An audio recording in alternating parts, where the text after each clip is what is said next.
I was talking to one of my friends earlier, and he's telling me, pretty soon, you're not gonna be able to buy gas for your car. There's gonna be no oil, whatever. And oil's gonna go away, and there's never gonna be any more oil. And I'm gonna actually prove that to you that that is not true. And a lot of people are changing their cars over to electric. I mean, if you want to do that, that's fine. It depends on you. If it's, some guys have electric. I know a guy has an electric bus. He has a YouTube channel. And he loves it. He does what he does. And he was telling I was watching a video, and he was like, he lives near me, and he was driving all the way to like Ventura, which was at the very end of his range, and he barely made it there. It's just not a way I want to live. But anyway, let's talk about this electric car issue. And before you comment, please listen to the whole thing, because it's really important you hear this some of this stuff. Okay, I want you to think about this for a second. If you lived in a city and there was no oil, or there was no gas stations, and there was no cars and trucks that were run by fuel of any kind, and it was all electric, everything was electric, all it would take is one bomb, okay, and you would somebody blows up it's probably get me demonetized, but that's all right. Somebody blows up the power plant, or the power supply, or the switching station. All they got to do is figure out what to blow up, and they've done it.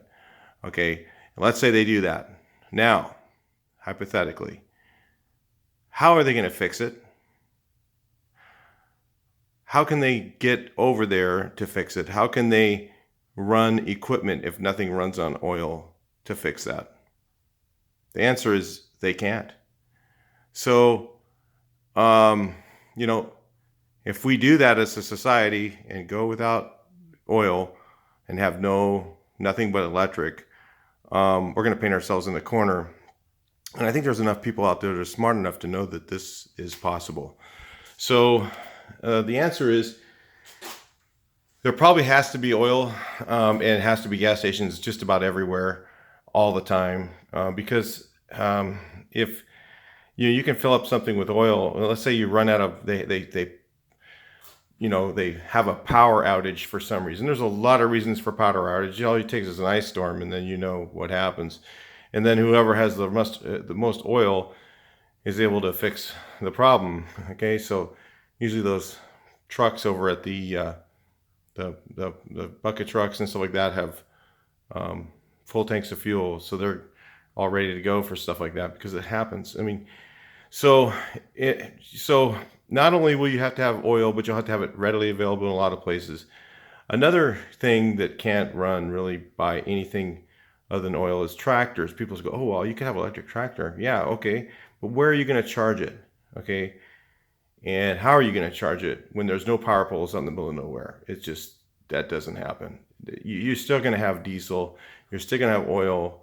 There's no possible way, or it'll be an alternative. Let's say we ran out of oil and there was no more oil to take out of the ground and whatever. They would figure out a way to formulate it with alcohol. They would make it with, they're going to have it. There's no way we can go without that. It's a farce and a false belief.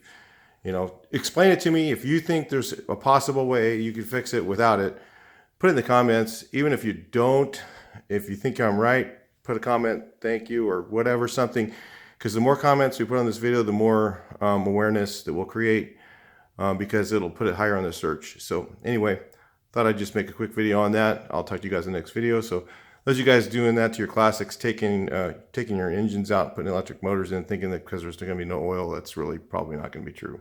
Talk to you in the next video. Please like, share, and subscribe.